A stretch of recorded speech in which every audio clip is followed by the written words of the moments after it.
मानव बाबा साहब डॉक्टर भीमराव अंबेडकर जी के चरणों में सत सत नमन। उसके बाद इस बहुजन समाज में जन्मे लाखों संत एवं महापुरुष गुरुओं के चरणों में सत सत नमन।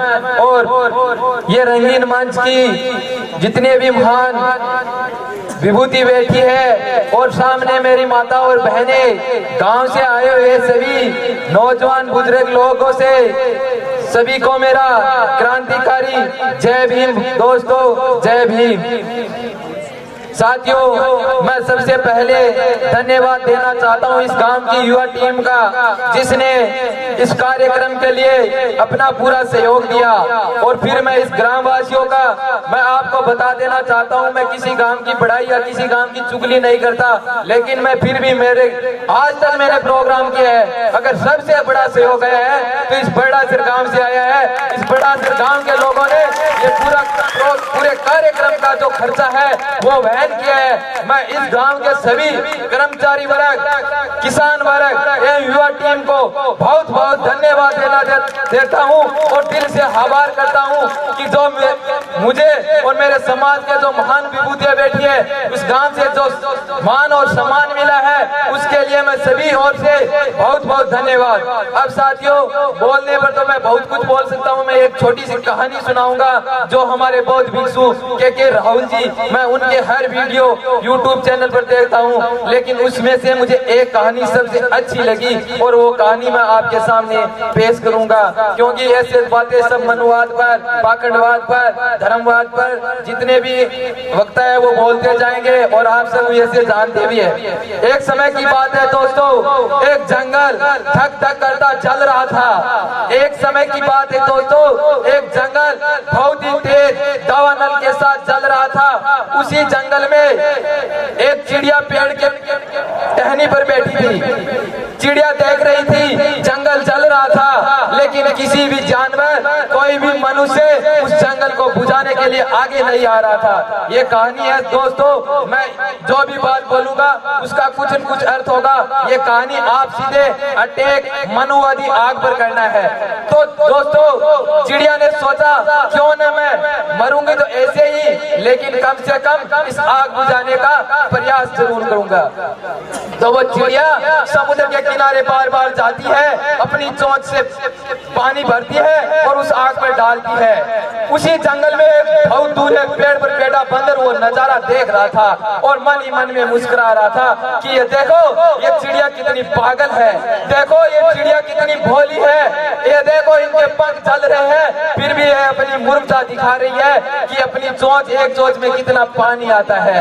तो वो चिड़िया उसकी तरफ ध्यान नहीं देती है। फिर वो बंदर धीरे धीरे उस चिड़िया को रोकने लगता है कि हे चिड़िया बहन, तेरे पंख चल गए हैं, तेरे पंख चल गए हैं और तू आग से जल जाएगी, मत जा उस आग के पास, मत जा उस आग के पास जो तुम्हें जला देगी। लेकिन चिड़िया ने उसकी बात पर ध्यान नहीं दिया और अपने कार्य के लिए तत्पर रही। फिर भी उस बंदर ने उसे रोकने की कोशिश की तो उस चिड़िया ने जवाब कितना सुंदर दिया दोस्तों, प्लीज सुनना और उस पर गौर करना। और यही स्थिति हमारे समाज की है कि उस चिड़िया ने कहा, अरे पागल बंदर, अरे गद्दार बंदर, जिस दिन इस जंगल का इतिहास लिखा जाएगा, जिस दिन इस जंगल का इतिहास लिखा जाएगा, मेरा नाम स्वर्ण रेखा से, स्वर्ण अक्षरों से सबसे ऊपर आएगा, लेकिन तेरा बंदर, तेरा नाम गद्दारों की लिस्ट में सबसे ऊपर आएगा और तू इस जंगल का सबसे बड़ा गद्दार कहलाएगा।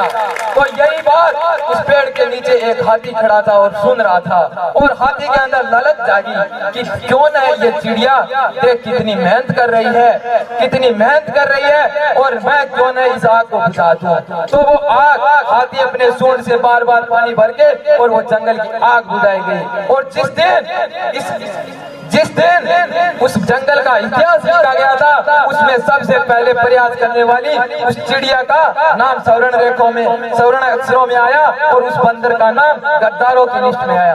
दोस्तों, ठीक ऐसा ही हमारे हाल हमारे समाज का है कि जो लोग हम आज चाहे चिड़िया के समान ही मेहनत क्यों न करें, हम अपनी थोड़ी थोड़ी मेहनत से इस समाज को जगाने का काम करते हैं, लेकिन इसी समाज में बहुत सारे ऐसे बंदर भी बैठे हैं जो हमें रोकने का काम करते हैं, चाहे वो अप्रत्यक्ष रूप से हो चाहे प्रत्यक्ष रूप से हो, लेकिन वो अपने स्वार्थ के मारे कर रहे हैं। उनका दोष नहीं है, वो अपने स्वार्थ के मारे कर रहे हैं, उनका छोटे छोटे चीजों का स्वार्थ है। लेकिन मैं उन हाथियों का भी धन्यवाद देना चाहता हूं जो इस मंच पर बैठे हैं, और हम चिड़ियाओं का जो प्रयास है वो एक दिन पूर्ण करके जाएंगे।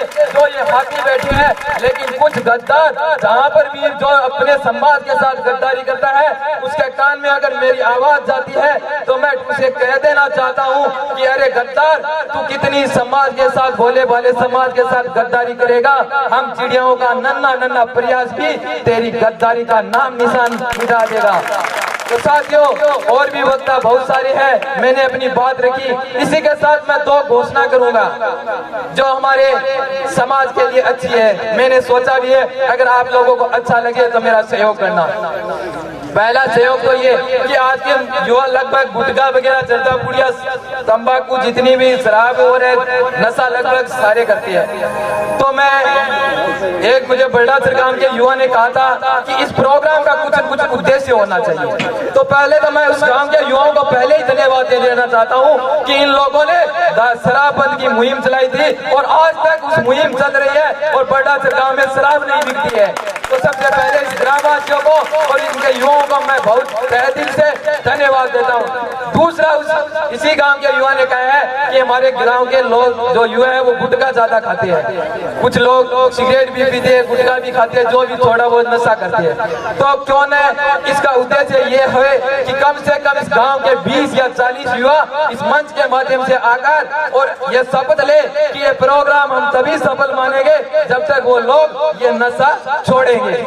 दूसरी, मैं एक घोषणा करना चाहता हूं कि हमारे सरदार शहर में जितने भी रंगमंच बने हुए कागजी रंगमंच ने ये अपने देवता वगैरह पे नाम पे रंगमंच बना रखा है, अलग अलग मनवादी सिस्टम से रंगमंच बना रखा है। क्या है कि हमारे युवा लोग आजकल कविता वगैरह, संगीत, सॉन्ग जो लिखते हैं, उनको मौका नहीं मिलता है हमारे तहसील में। तो क्यों न हम मनुस्मृति ध्यान दिवस पर एक दिन चूज करें 25 दिसंबर को कि हम बाबा साहब डॉक्टर भीमराव अंबेडकर के नाम पर सरदार शहर में एक रंगमंच की स्थापना करें, ताकि हमारे समाज के जितने भी जो प्रतिभा है, जो लेखन कार्य करती है, उनको अवसर मिले और अवसर पाकर वो ऊंचे अपनी मंजिल पर जाए। क्योंकि ये लोग तो हमें अवसर देते नहीं है, अगर पहली बात तो हमें बुलाते तक भी नहीं है, और बुलाते हैं तो सिर्फ उनके दिमाग में एक मानसिकता है, ये किनका छोरा मेघ वाला का क्या करेगा लिखकर, ये पाइया पिएगा।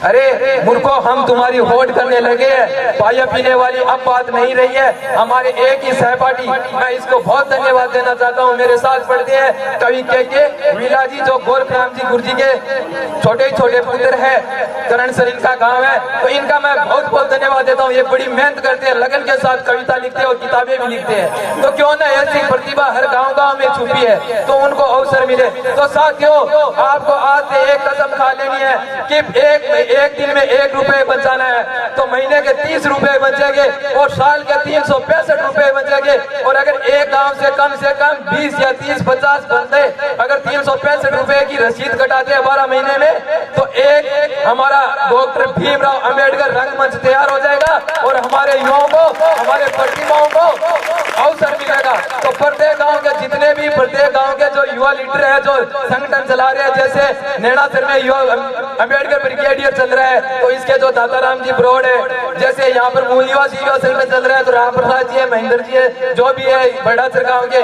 और ऐसे भी बहुत सारे गांवों में जगह जगह संगठन चल रहे हैं। तो जितने भी जो नेतृत्व करते हैं वो 40-50 प्रत्येक युवा दिन का 1 रुपए और महीने का 30 रुपए और साल का 365 रुपए की रसीद कटाएंगे। और हम मनुस्मृति ध्यान का हम सिर्फ एक कागज को जलाकर ही नहीं, बल्कि कागज को लिख कर मनाएंगे। तो डॉक्टर भीमराव अंबेडकर का रंगमंच आगे हमारा 25 दिसंबर को सरदार शहर में हम प्रोग्राम रखेंगे। तो जो भी गांव वाले, जिन युवाओं को मेरी ये घोषणा पसंद आए और जिनको मेरी बात अच्छी लगे, वो मेरा सहयोग करे। और जो भाई सहयोग न भी करे, लेकिन कम से कम टांग खिंचाई न करे, ताकि एक युवा सहयोग देता है, दूसरे युवा अगर टांग खिंचाई करता है तो एक मरे, लेकिन दूसरे को साथ लेकर मरता है। तो साथियों, मेरी बात को बुरा ना माने, और वो बंदर वाली कहानी है। तो मैं ये नहीं कहता हूँ कि समाज में सभी बंदर होते, समाज समाज में सभी अच्छे लोग होते हैं, तभी तो आज ये प्रोग्राम है। लेकिन कुछ बंदर होते हैं जो हमारे टांग खिंचाई करते रहते हैं। तो आपको सभी आप सभी यहाँ पर बैठे, वो सब सोने की चिड़िया है और ये हाथी लोग यहाँ पर बैठे हैं। तो हमें ये मनवादी आग बुझानी है, चाहे हमारे 2 साल लगे, 10 साल लगे, 50 साल लगे, लेकिन बाबा साहब के सपनों को हमें पूरा करना है। जय भीम, जय भारत, नमो बुद्धाय।